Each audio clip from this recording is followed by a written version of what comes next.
Hello, folks. Welcome back to the Nightmare Cabin. Right, I'm really excited about this one. I've been really looking forward to talking about this band for a while since I've started this channel, really. And I knew they had an album coming up, so I saved it for then, and it finally turned up in the post yesterday. So we're going to be talking about the new album from Wode. This is Burn in Many Mirrors. I knew that, but for some reason I had a bit of a brain fart, and I thought, is it? It's funny when you're speaking off the cuff like this, you kind of doubt yourself a lot. But yeah, that is spectacular artwork. I mean, if you are a vinyl junkie, I've got to be a bit more selective nowadays because I'm running out of room and running out of money. But yeah, that back cover there as well looks really good. We're going to get into this. We're going to do a full review, but I just want to give a bit of a background because I think this band are really, really something special. I've been excited about this band for a few years now. I've reviewed both the band's previous albums on Brutalism.com, and I'll send you. I keep saying send you for some reason. I'll add links in the description below so you can have a bit of a read, and I'll go into a bit more detail, but we'll just breeze through it quickly. So in 2016. Wode, the self-titled debut album, again, fantastic artwork. They give you the full package. This band, they've got everything really, and I just realised I got a patch with this. I didn't even realise it was there. But let me just explain my thing with black metal, because black metal does. They're a black metal band, by the way. With me, I've got a bit of a funny relationship with black metal. Black metal seems to be Marmite. People either can't stand it or it's the only metal they listen to. And to a lot of people on the surface, it's all corpse paint and, you know. But no, there's far much more to it. It's a very varied, diverse style of music. I mean, you know, there's black metal albums coming out now that are mainly just folk, and obviously you've got like the whole dungeon synth subgenre as well, which was an offshoot of it. We'll be getting into that later, but yeah, I've got a funny relationship with black metal because I go through phases where I've got to be in the mood for it, and if I'm not in the mood for it, it does nothing for me. But when I am in the mood for it, nothing will suffice. I have to listen to it. And I do tend to go through phases where it is pretty much all I listen to. I really sort of dive deep into it, and then I sort of switch off again. And I did get into a bit of a rut up until I think when this first album came out, I was deep into it at the time. But I went for a bit of a rut for about 2 years where I wasn't really excited by anything new. I kind of just stuck to what I knew. Everything I was listening to just reminded me of something that I already had, and I liked what I really liked, and the rest I could just do without, and I just stuck to that really. I discovered some good releases last year though, and kind of kicked my interest off again. But yeah. This self-titled album is just fucking phenomenal. It's just 6 songs, and they perfectly meld together as well. So it kind of plays as one long piece to be played. I mean, I think it'd be a really good idea if they did this album in full. But yeah, it's got that real fast speed drumming and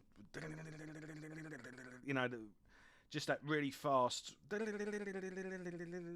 way it's just really fast, real fast shredding, but it's really melodic as well. Beautiful haunting melodies, fantastic like leads and melodies on solos running through it. Real sort of, and it's got this real mournful, dreary, dark atmosphere. Around, I think it's a Cloaked in Ruin as well. It kind of slows down a bit, goes a bit clean, a bit acoustic in places. It's just constantly moving. They never really stick to one. It's all melded nicely together as one style, but they're chopping and changing the sort of consistencies of it all. So, in 6 songs, they really do go for a journey. And yeah, just absolutely phenomenal album. And then literally just a year later, they follow it up with Servants of the Counter Cosmos. Again, another beautiful front cover. This opens up. And yeah, how do you follow up a phenomenal debut album? You follow it up with an album that's even better than it. And same sort of thing. This was everything the first album had. They just built upon it. And again, fantastic songs, fantastic riffing, fantastic melodies, fantastic solos, fucking brilliant drumming, great vocals as well. Not your typical sort of black metal vocals either. They're kind of sort of barked, and I think Michael is the. Let me just quickly look at the lineup. I'm just pretty sure Michael is first. Is the singer, guitar, vocals. Yes, I was right. Michael. I'm not going to try and pronounce your surname, mate. Sorry, I hope I fuck it up. But yeah, he's quite dynamic with his vocals as well. They're clear. They're not off-putting. That some people. Basically, what I'm saying is, if you don't like black metal, check these out, because I think they've got that ability to sort of transcend the genre. They're going to appeal to people that aren't really into it. But I think as well, if you are into black metal, this was the most exciting new black metal band to come out, and this was 2016 and 17, I believe. Let's have a quick look again, so I can guess it myself. Yes, it was. Yeah, it's just wow, like 2 fantastic albums released back to back. And then it's got a bit quiet. This is the first new album in 4 years. But in the meantime, the band had a side project. So they're a 4-piece, but for some reason they went down to a 3-piece, where Michael went from guitar and vocals to bass and vocals, and the other 2 members. Let's quickly look the names up. Intimidator on drums and vocals, and General Holocausto stays on guitar as well. So they just kind of scaled down to a 3-piece, and they did this side project, Aggressive Perfecta, and yeah, they put this demo out. Now you can see the difference, can't you? Like, in the aesthetics. And then they put out this fantastic album a couple of years ago. This is Havoc at the Midnight Hour. And yeah, look, like the front cover says, I mean, you've got, scathing, mournful, depressing, but, well, depressing in a cathartic kind of way, serious black metal. And then you've got basically Merciful Fate and Angel Witch. Like, this is just pure fun traditional heavy metal with like a B-movie hammer horror theme. And yeah, it's kind of like two sides of the same entity, really. It's kind of swinging between 2 extremes. So it's almost like it's serious work during the week, and then Saturday night is beer, pizza, and horror movie night, and that's what that is. That's like their fun. But yeah, it was this good little collection that you've built up when you've collected both bands. And then yeah, again, it went a bit quiet, but now here we are with the new album from Wode, and I mean, this just really picks up where the last album left off. Really, I think we've really just got this perfect little trilogy. There's like an idea there for a font of the lyrics. If we got anything on the inside there, cool little image there. But yeah, I think this is the most exciting black metal band to come out of the UK in the last couple of years, easily. First album was 2016, so not exactly a new band anymore. But one thing as well, much like Winterfelleth, and they don't really sound like as much as they're both black metal, they don't sound like each other, but they have enough in common. And I think Winterfelleth supported by Wode would be a fucking awesome tour if that ever happened. But yeah, they sound English. The way certain riffs are played, and there's certain sort of greyness that comes with it and the sort of bleakness in some of the songs. It's kind of got that thing that only a British metal band does. It's the same with our death metal bands as well. Some bands like Benediction and Carcass and whatnot, and Bolt Thrower. There's a certain always raining, always grey and overcast sort of misery that we have, a melancholy as such, that only British bands can kind of. You recognise it when you hear when it's there. That's the best way I can put it. Otherwise, I get a bit lost in the weeds trying to explain it. But yeah, fantastic return. I'm really excited to have a new album from these guys. This fucking brilliant band. Again, we just get 6 songs, but again, it's quality over quantity. They don't mess about. There's been quite a bit of fuss, actually. The last track is a 9-minute sort of epic, and it is an epic, don't get me wrong. But they actually had a pretty long song closing the second album as well, so I don't know where everyone's been. But we'll get to that. But yeah, kicking off with Lunar Madness, it starts off... the first 2 albums are quite immediate. They kind of just kick in and then bang, we're off. This one starts off with a bit more of like an intro, and sort of sets the tone and then kicks in, which is a nice little change. So it's got more of an introduction. It's less immediate than the previous albums, but it builds up nicely, and then it builds up into, it's kind of just develops and goes, like, it adds level by level, and then goes into this big song. It's quite broad in spectrum. It's nice. It's a nice little build up that the song has, and all the way through the album as well, you've got like these nice haunting sort of melodies, and the song kind of just conjures up really this descent into madness. Serpent's Coil kicks off quite nicely with this. It's like just a straightforward riff, really, just like a really good heavy metal riff. It's sort of the most. It's sort of, the best way I can describe it. It's like Wode playing rock and roll, in a black metal way. But it breaks up nicely into the end as well. Breaks into this like sort of slow groove bit that sort of builds up in tempo, but then blazes into this nice solo. Fire in the Hills has got this beautiful atmospheric sort of melodic clean intro. That's what I was talking about earlier, that it conjures up like the countryside and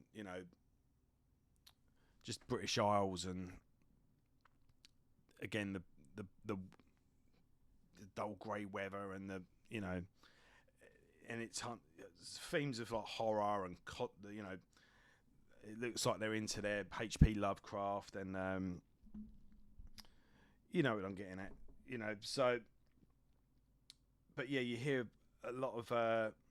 I will say as well, excuse me, on this particular song, but in this album in general, and I don't know if what they did with Aggressive Perfecta is rubbed off on them, but as much as this is a black metal album, it does feel that there's a lot of more sort of just traditional, just classic sort of heavy metal riffs on this. I feel, I hear a lot of Angel Witch, a bit of Iron Maiden, a bit of Merciful Fate, even of even bands like Sabbath or Cathedral.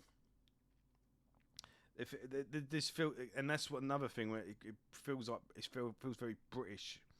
It's got it just feels like there's more traditional rock and traditional classic heavy metal riffage and melody going on, and you hear that particularly here. There's some really nice riffs that kind of conjures up that sort of style. But yeah, there's some nice dark passages as well. Fantastic leads and solos throughout as well. Sulfuric Glow. That's coming back to the more straightforward black metal. That sort of maybe something on the first album. So far, the first 3 songs kind of shows the band playing around a bit with different styles and trying and flexing their muscles a bit and kind of growing. But this one's just straight ahead. Right, this is a black metal track, and it's nice. It's nice and savage. It's good. Vanish Beneath is another nice build up at the beginning. Builds into a nice sort of driving riff, that and then we come to the end. We've got Streams of Rapture, which is a song in 3 parts. 9 minutes in total, And yeah, it starts off with a nice little dungeon synth bit. It was, oh, fucking hell, this is a bit mad. But it's cool. It doesn't outstay its welcome. It's just a nice little bit to set the tone, really. But then once it kicks in, it goes into like a pretty straightforward enough song. Sort of goes into this nice little choppy riff. And then it just kind of goes through different stages. And it goes through a load of different levels. And, in 9 minutes... It goes through a few many twists and turns, but it's a good, enjoyable listen. It doesn't outstay its welcome at all. Not the fact that it's 9 minutes. It sets itself. It paces itself quite nicely. Normally, when the sign of a good long song is that you don't notice it's long, but it builds up into this sort of devastating climax. There's an awesome riff at the end that you'll be singing for days after. There's that. And that riff at the end is just fantastic, and it just carries on while all this sort of chaos is going on. This riff kicks in at the end, and then it has this nice little climax at the end where you can imagine if the band were doing it live, this is how they've finished the show with, because it kind of ends with like a bam bam bam bam bam bam, and brilliant stuff. I've been listening to it on and off over the last couple of weeks, be it via Bandcamp or YouTube. But there's something about listening to an album before it comes. I always, when it's here in my hands, then I feel I have it, and then I feel like I really properly digest it, And but yeah, really good addition to the catalogue. Like I say, it feels like you have like this perfect trilogy of albums now. And if you haven't heard them yet, and you are into your black metal, even if you're casual or deep into it, this band are absolutely phenomenal. And they deserve very big things. And yeah, perfect trilogy of albums there. 3 phenomenal albums, perfectly balanced, everything you want, all mixed together. Everything is a really good listening journey that you go through for each album, nice and varied. Yeah, brilliant. And if you're having a bit of fun on the side, check out Aggressive Perfector as well. And yeah, that's it. I'll give this album easy a 9 out of 10. It may even be a 10 out of 10. It's definitely a qualifier for album of the year. It's definitely in the race. And yeah, I'm really happy to have a new release from them. And I can't tell you how many times. They're a phenomenal band. I'll check. I'll put in a link to the band's Metal Archives page. I'll put a Bandcamp to the new album. That's a really good turn of events as well, because I think these were independent originally. No, this is on Vendetta, and this is on Avant Garde. But yeah, the new album's on 20 Bucks Spin, which is an American label. So hopefully that gives them a good leg up as well. So yeah, I'll put a link to the Metal Archives page. I'll put a link to the new album or the 20 Bucks Spin page. And if you fancy a read, I'll link you to the Brutalism.com, where my review of the first 2 albums, which goes into a bit more detail with them. So yeah, thanks for watching, guys. I'll see you all soon. I'm back at work now, so I'm on nights, so I'm not going to have a lot of time to do any new videos. But we'll be back on Friday with Maidencast. This week we're doing Brave New World. We've made it. And then I'll go from there. So yeah, thanks a lot, everyone. See you all soon. Take care.